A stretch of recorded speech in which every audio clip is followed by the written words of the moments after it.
Tiga. Assalamualaikum warahmatullahi wabarakatuh.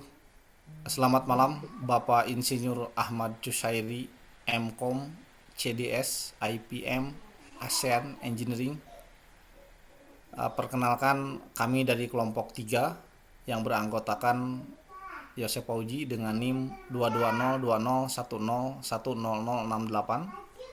Rudi Purwanto dengan NIM 2202010101165, dan Asep Dian dengan NIM 2202010101163. Pada kesempatan kali ini bermaksud menyampaikan jawaban UAS semester genap tahun 2025-2026 dengan topik model keamanan cyber organisasi berbasis data dan jaringan, meliputi konsep, standar, legalitas, threat modeling, risk mapping, dan simulasi implementasi. Kami dari Prodi Manajemen PJJ S1 kelas MJ803 untuk mata kuliah Cyber Security Management. Next.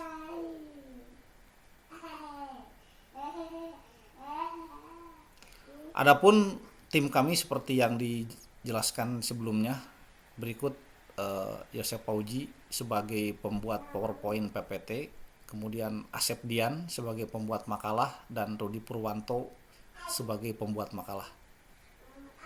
Next.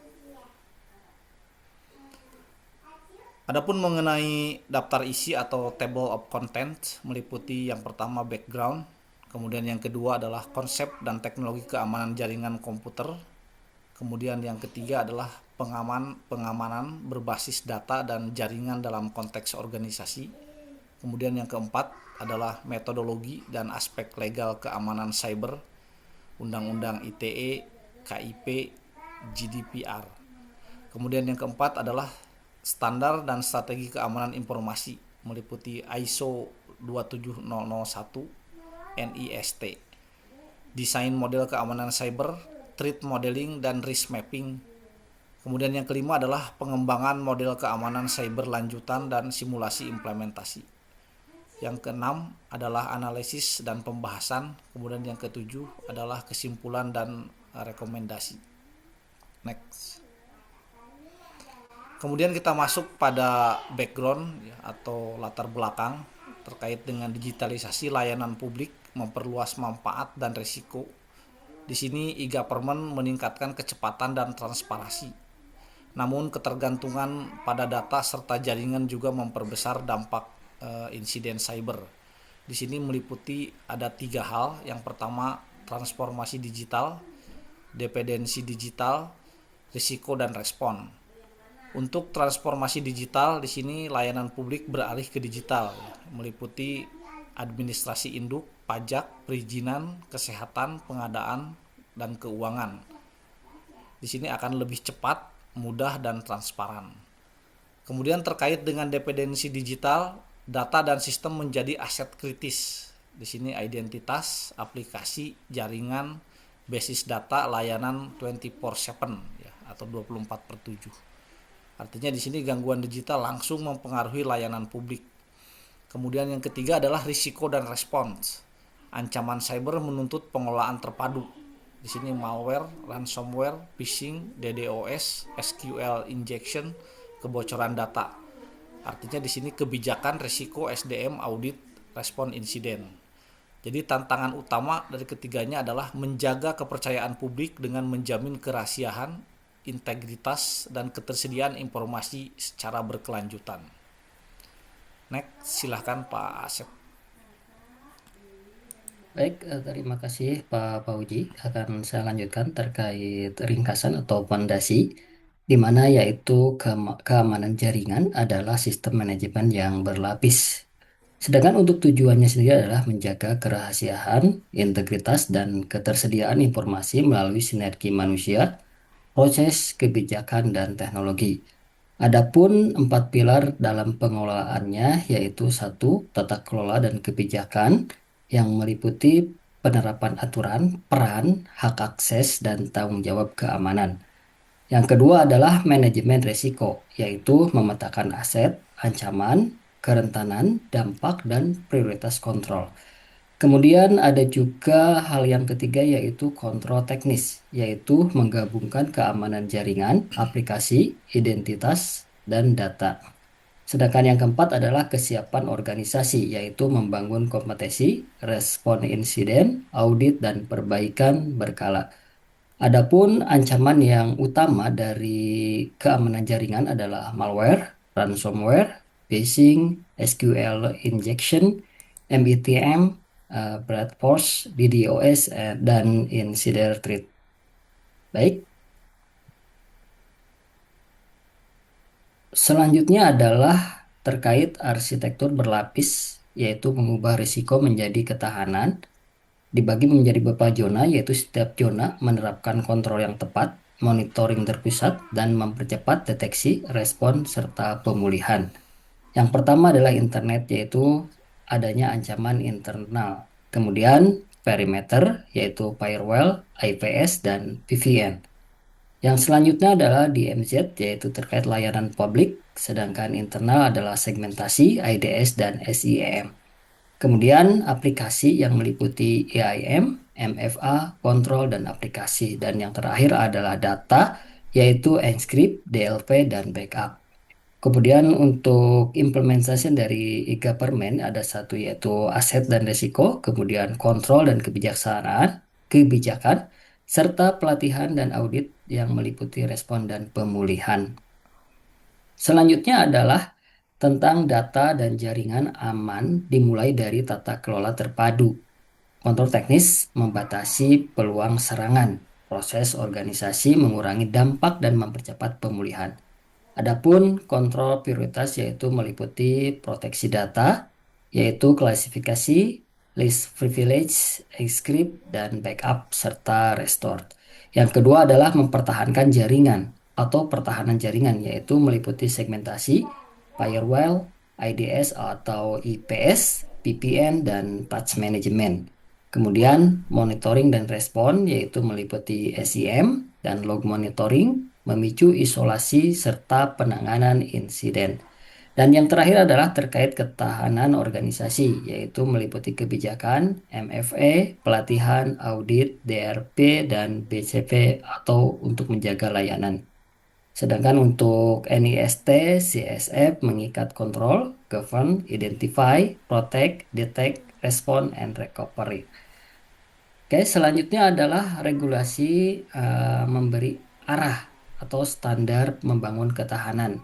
Di sini meliputi Undang-Undang ITE, KIP, dan GDPR memberikan batasan hukum terkait ISO 27001 dan NIST CSF yang menerjemahkannya menjadi tata kelola dan kontrol. Baik, yang pertama adalah Undang-Undang ITE, yaitu Sistem Elektronik dan Akses Ilegal. Kemudian Undang-Undang KIP, yaitu terkait keterbukaan dan informasi atau dikecualikan. Yang selanjutnya yaitu GDPR, yaitu minimalisasi dan hak subjek data. Sedangkan untuk ISO 27001 yaitu meliputi ISMS, risiko, siklus, dan PDCE. Dan yang selanjutnya adalah NIST, CSF, yaitu govern hingga recover. Sedangkan yang terakhir adalah strategi, meliputi kebijakan, IAM, audit, dan BCV. Baik, selanjutnya akan saya coba jelaskan terkait threat modeling, menemukan celah, risk mapping, dan menentukan prioritas. Yaitu threat menguji cara sistem data diserang, likelihood, impact mengarahkan mitigasi ke risiko paling kritis. Yang pertama yaitu spoofing, akun curian memalsukan identitas. Yang kedua adalah tampering atau data kependudukan diubah secara ilegal. Kemudian repudiation yaitu transaksi elektronik yang disangkal. Dan selanjutnya adalah disclosure atau data masyarakat bocor. Kemudian ada denial of service yaitu portal publik tidak dapat diakses dan yang terakhir adalah elevation yaitu menggunakan pengguna memperoleh hak admin. Baik, selanjutnya akan dilanjutkan oleh Bapak Rudi, silakan. Baik, terima kasih Pak Asep. Untuk selanjutnya, saya akan eh, sharing terkait defense in deep, mengubah kontrol terpisah menjadi sistem yang adaptif.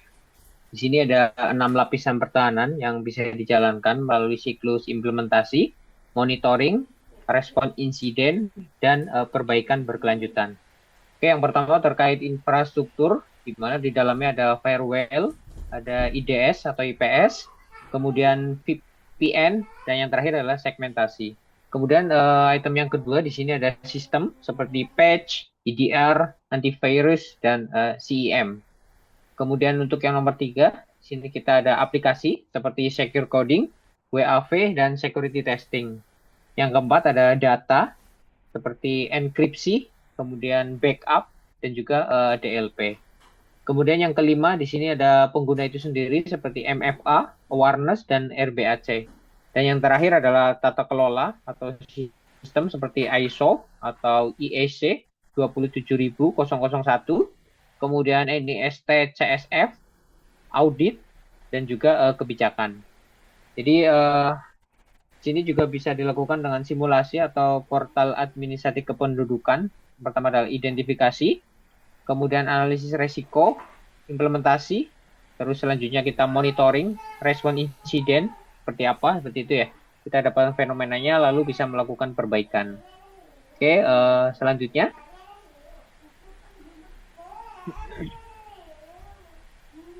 Oke, untuk selanjutnya ini terkait keamanan e-government kuat saat seluruh elemen bergerak bersama.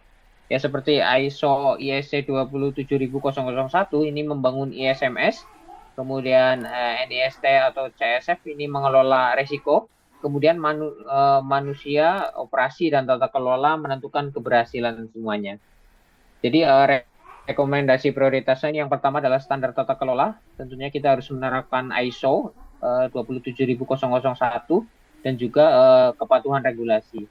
Kemudian yang kedua kita bisa lakukan dengan perkuat identitas dan juga monitoring seperti mewajibkan MFA dan bangun SOC untuk pemantauan yang secara real time. Kemudian yang ketiga kita juga bisa melakukan uji ketahanan secara berkala seperti menjalankan vulnerability assessment dan pin test, ERP, DRP dan lain sebagainya. Dan yang terakhir adalah kita juga harus membangun kapasitas manusia seperti di dalamnya adalah pelatihan, kemudian simulasi yaitu dengan menekan sedikit mungkin human error serta mempercepat respon. Sehingga apabila itu dijalankan, kita akan mendapatkan manfaat seperti yang data lebih aman, kemudian layanan yang lebih handal, respon yang lebih cepat, walaupun di dalamnya terdapat tantangan investasi, kompleksitas, talenta, pemeliharaan, dan lain sebagainya. Oke, selanjutnya. Selanjutnya adalah keamanan berkelanjutan membangun kepercayaan publik. Ini cyber security management yang menyatukan standar, kontrol manusia, dan regulasi ini bisa menjaga layanan e-government tetap aman, andal, dan efisien. Ada beberapa hal yang bisa kita lakukan. Yang pertama adalah standar dan tata kelola. Kita bisa membangun dengan fondasi yang konsisten.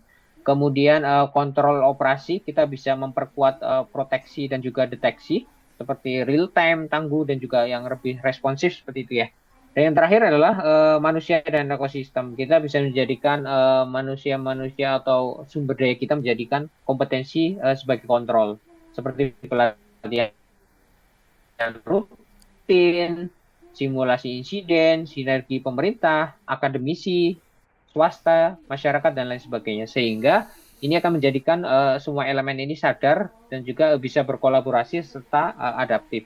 Sehingga kita bisa mendapatkan hasil yang dituju seperti layanan publik yang aman, andal, efisien, serta dipercaya oleh masyarakat. Oke, ya, terima kasih. Demikian yang bisa kami sampaikan dari kelompok 3. Kesimpulannya adalah keamanan siber ini yang berbasis data dan jaringan ini sangat penting untuk melindungi data dan informasi serta menjaga keberlangsungan organisasi. Demikian yang bisa kami sampaikan. Kurang lebihnya mohon maaf. Sekian, terima kasih. Assalamualaikum warahmatullahi wabarakatuh.